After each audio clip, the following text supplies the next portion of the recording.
welcome sports fans to On the Outers tipping for round 3. We've got Gus, we've got Lemons, we've got Tom. We're really, really pleased to be doing this once again for you all. I hope we are winning you some money in your tipping competitions at the local pub. I think Lemons. you might be. Yeah, not if you're following me on Gus. How did we go last week, mate?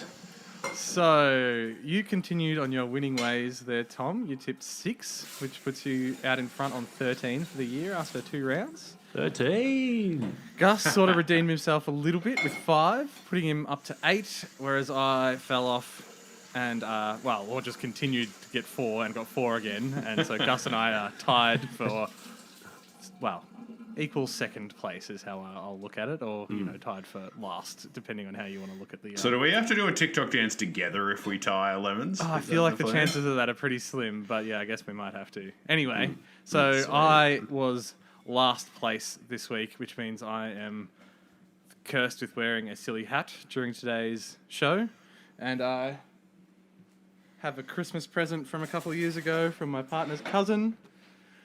It's not a silly hat, it's just a silly hat when I wear it. But anyway, I will try and balance this on my head for the rest of today's program. It does look pretty silly on you. Yeah, love it. All right, so let's get into it.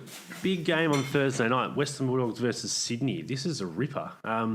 Being played at Marvel Stadium, so the Bulldogs' home ground, but a ground that Sydney are usually pretty adept at playing at.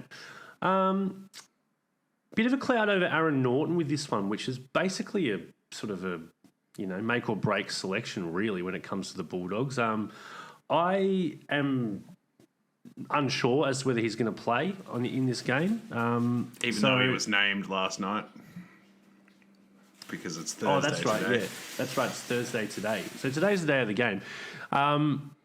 I just haven't been able to have a chance to look at the teams yet. So I'm going to go with the Bulldogs. I just can't see them losing 3 games in a row. I know they've played, Melbourne, who, the best team, and the Carlton, who are much improved, but I think they'll get a win here. And I think Sydney, whilst, as we discussed on the main body of the show, they're a good team. I think that correction will happen a little bit with that efficiency. So Dogs for me. I'm going to take Sydney. I think Norton will probably miss, and I just think that they'll continue to be riding high from the Lance Franklin stuff. As I said on the main show, they've just got a lot of really good players, and I think the Bulldogs have looked pretty shaky both forward and back. And to be honest, that's where the big strengths of Sydney are. So, yeah, Swans for me. I am going to go with the Bulldogs. I think that, they're not going to get off to an 0-3 start. That would be absolutely devastating. So I feel like they'll have a real fire under the belly, or whatever that saying goes. They'll have some real motivation coming into this week. So I think the Dogs are going to win this one. All right. Then we've got the Friday night game. It is at the MCG. It is the reigning premiers versus the Essendon Bombers, 2 elite clubs in the competition. Or maybe not quite. Can't keep a straight face for that, can you? Look, this is a really tough one for me, because I kind of joked that I was going to tip Essendon every game for the whole season, but I'm giving it up on round 3. I think this one is pretty clearly... It's going to put Essendon with 3 losses to start the year, and really put a dampening on the optimism that a lot of us Bombers fans had mere weeks ago. But yeah, I think I'm going to have to tip the Melbourne Demons to win this one. To be fair, Lemons, you did say you were going to tip Essendon every week, but no one told you they were going to have to play Melbourne at this stage. So. Yeah, I didn't know it was going to happen so soon. Look, Essendon were a lot better last week against Brisbane. Let's not forget that. But yeah, Melbourne are Melbourne are going to win. Yeah, I mean, I think the Bombers were significantly better last week, and I think that level of intent that they played with for sort of 2.5 quarters, 3 quarters, probably is good enough to beat a lot of clubs in the AFL. It's just not good enough to beat Brisbane or Melbourne, who are probably the best 2 teams in the comp, and we've played them in 2 of the first 3 weeks. So, yeah, I think Melbourne are going to win this game. I'm just hoping that it can keep close. No Zach Merritt either, so that's going to be pretty challenging. Friday night is a double header, in fact, Lemons. We've got the showdown between Adelaide and Port Adelaide. Look, I'm going to tip Port because, I mean, if they were to lose to Adelaide from here, it might be Kent Hinkley's job is being talked about. It would be an absolute disaster. So, yeah, Port for me. Yeah, small correction, Gus. A double header would imply that there's no overlap. In this game, there's about 2 hours of overlap, which is ridiculous. I understand the reason they've had to move the games around, but they could have figured something else out, surely, by having a game in Perth, which is a 3-hour time difference or something. So, ridiculous. But anyway, Port Adelaide should win this. I think Adelaide, unfortunately, might cop the wrath of Port in this one, and they might beat up on them and win by a fair bit because Adelaide, less said about them, the better. Yeah, I find it hard to tip against Port in this one. They've looked pretty bad so far, but Adelaide, this is a chance for them to sort of correct the ship a little bit, I think, and I imagine they'll be pretty keen to do that with higher expectations than they've shown so far this season. They've both looked bad, but Adelaide actually are bad. Yeah. Whereas we don't know if Port are yet. Yeah, Port might be right. All right, so Saturday kicks off with a bit of a late start, 4:35. This is a poorly scheduled round, I've got to say. GWS versus the Gold Coast Suns. Now, I think this could be close. I think the fact that it's in Sydney, I'm going to go with GWS. If it was in Gold Coast, I reckon there might be a good case here for the Suns. But, yeah, Giants at home. If they do put this one down, then maybe my comments from a couple of days ago would be have to be revisited. Lemons? I found this one really tough as well. I think the Giants are a better team, so I'm going to give it to them, but it could really go either way at this point. Both teams have been sort of volatile in whether they're living up to their expectations or not. So I'm going to go with the Giants, but it's a pretty tough one. I'm tipping the Suns. Let's go. It's time. Stewie Jew's keeping the job. Get lost, Clarko. No, I'm pretty sure they'd still hire him. But no, I'm going to tip the Suns because I think this is the time. Gold Coast start the year really well. GWS do not. This is the sort of game that GWS have a tendency to lose. I just think the Suns are going to come in and give this a red hot crack, and I think they've got a good chance here. Saturday night, Collingwood versus Geelong, 2nd versus 7th, of course, as we all expected before the season. The Hot Pies will not win this game, I don't think.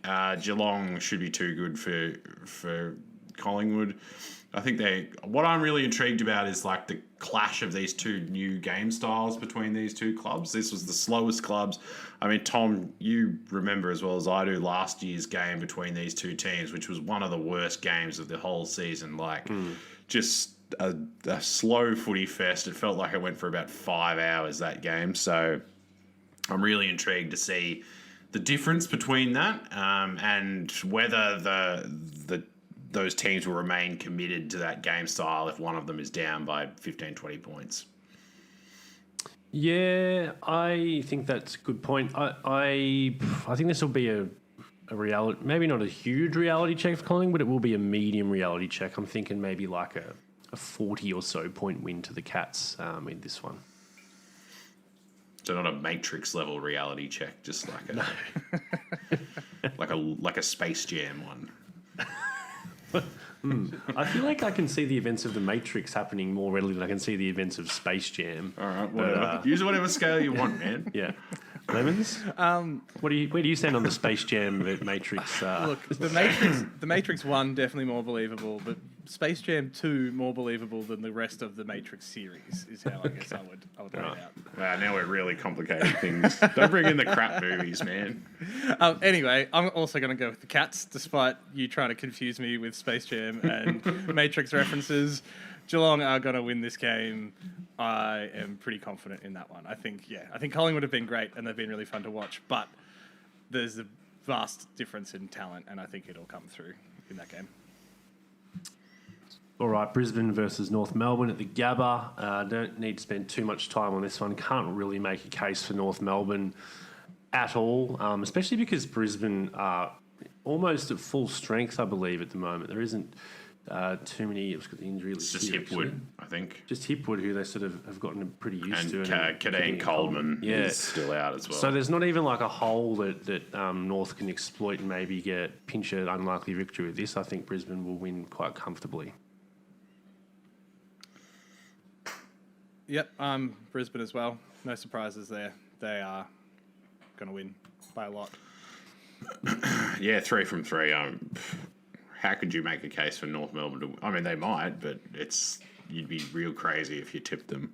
Maybe if we've all missed an update and the whole Brisbane Lions team is out with COVID, Yeah, that's then COVID. there's a chance. That's about it, and even the top ups. Yeah.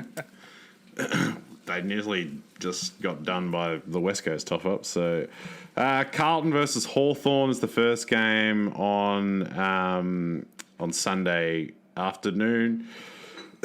This is actually a really interesting game because Hawthorne, the way Hawthorne played, is good enough to beat Carlton. I think you would definitely say that Carlton have the talent over the top, and it is at the G where these teams both play pretty well. I think I'm going to tip Carlton. I'm just betting on the talent here. So they, and despite the fact that Hawthorn have played really well, I think it would be pretty bad for Carlton to lose this game, particularly on the positive vibes they've got off their first 2 weeks. If they were to crash here, I think it would bring a lot of the same criticisms that we've heard in the past back to bear. So, yeah, Carlton for me. Yeah, we would also, I think, probably have to start looking at Hawthorn a bit differently as well. Yeah.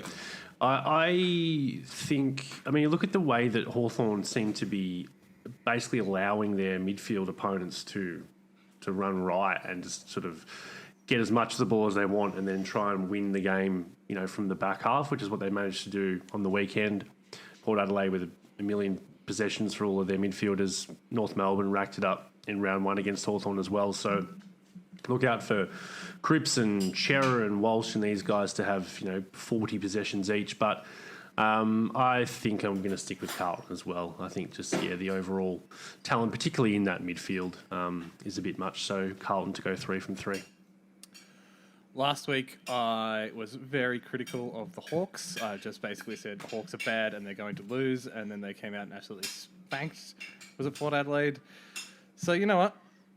I'm going to go with the Hawks because I went against them last week and they absolutely showed me wrong. So Hawks for the win, Blues. Sorry, Carlton fans, you're going to cop a loss there, your first loss for the season. Hawthorn would be top of the ladder after 3 rounds if that was the case. Yeah. It'd be wild. That would be interesting. Second game on Sunday, St Kilda v Richmond at Marvel. St Kilda have troubled Richmond a lot in the last sort of 4, 5, 6 years, while Richmond have been a good side. And then obviously last year when they completely... Oh, God, that game was... But I just don't really know how much we can trust St Kilda just yet, and I feel like Richmond are likely to welcome back Grimes, Riewoldt, potentially Prestia this week, and I just have a little bit more faith in them turning up, so I'm going to go with the Tigers. I'm going to tip the Saints, I think, in this one, just at Marvel.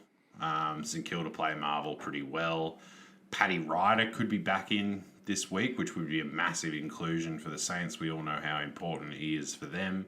And I think that the defensive capabilities that they showed, plus, I mean, how good was Max King on the weekend against Freo? Like, he just basically won the game in about 8 minutes. Like, that's how good he was. I think his emergence has potentially flipped the switch for St Kilda. So, yeah, I'm going to tip them to beat Richmond.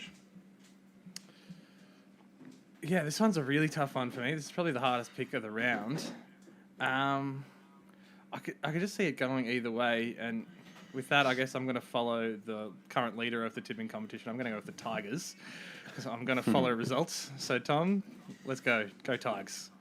Good to have you on board, Lemons. And we'll finish off the round with the Derby over in Perth. We got Freo and West Coast. Freo incredibly disappointing. Longmuir said that it was the worst loss he's ever been a part of. Wow.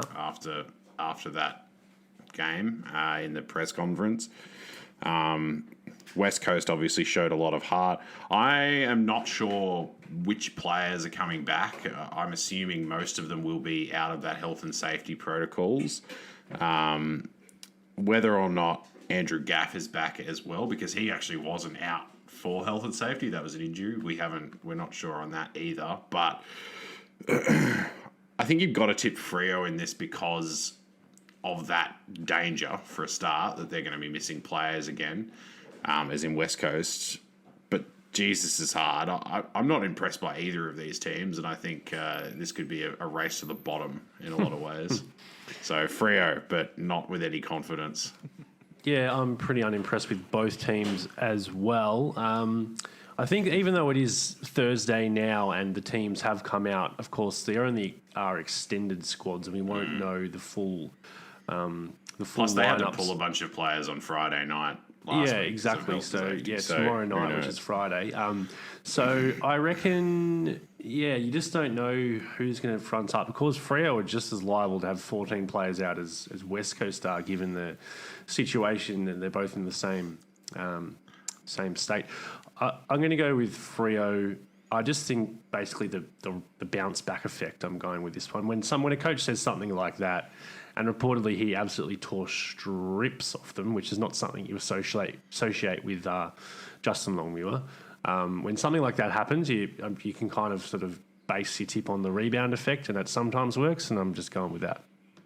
Just to interject before you go, Levins, I'm looking at the injury list right now, and West Coast is a thing of beauty. It takes 4 seconds to scroll through the whole thing when you start from the top. Yeah, there's a lot of players. You said, a lot of players on there who aren't actually even health and safety. Like they got Yo still coming back. Yeah, they were already injury struck, and then everybody got COVID. Right. Anyway, sorry, Levins, you go. That is completely fair enough. I'm also going to go Freo just for that exact reason. There's I don't know who's going to be playing out of either side, but I'm more confident that more of the top talent from Freo will be out there, and like you said, a bit of a bounce back from last week. Hopefully they can get it done, and so Freo for me. Don't you mostly not know who's playing for the clubs, though? I have no idea who any of them are. I have no idea. Western Australian teams, well, I got time to watch them, never. but still, I follow expert advice that I get on this show, on this program. Yeah. Ooh, No worries. While we're talking about Freo and the injury list, I just see Fife's listed at 3 to 6 still. Which he was kind of almost a month and a half ago or something. Yeah, well, he was going to be named round 1, or he was a chance for round 1, and now hasn't played yet, and he's still 3 to 6. So it's a concern. Anyway, we'll finish up our tips show there. Thanks, everybody, for tuning in. We've got about half an hour until the first game starts, so get pumped up for that. We're sorry we didn't get this before the teams were announced or whatever, or the teams have been announced, but we're not sure on them.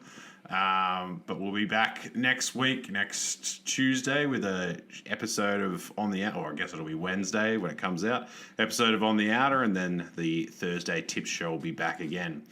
But until then, we'll catch you later. Ciao. Ciao. Yeah.